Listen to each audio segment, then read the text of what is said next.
আসসালামু আলাইকুম। বাংলাদেশ দেখছেন, আজ সিরিয়া যে অহংকার দাম্ভিক্য ছিল সব ভেঙে চুরমার।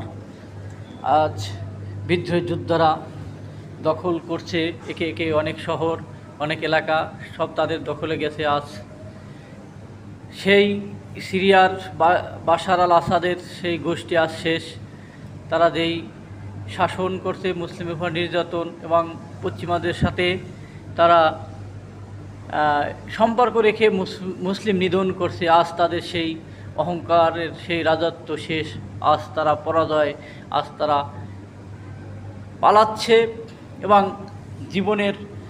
জীবন বাঁচানোর জন্য আজ তারা পালানোর রাস্তা খুঁজছে।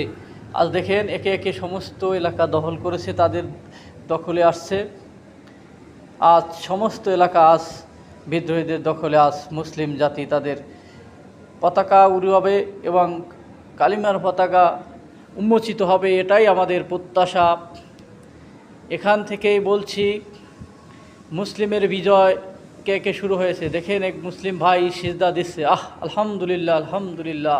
কি সুন্দর, কি সুন্দর বিজয়ের স্বাদ, কত যে আনন্দের তা আসলে বোঝা যায় না।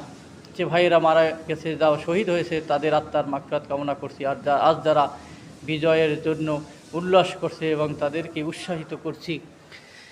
এভাবে একদিন পৃথিবীর বুকে, সারা পৃথিবীতে স্বাধীনতা এবং ইসলামের পতাকা উন্মোচিত হবে এবং ইসলাম সুপ্রতিষ্ঠিত হবে। আজকে এখানে শেষ করছি। আল্লাহ হাফেজ।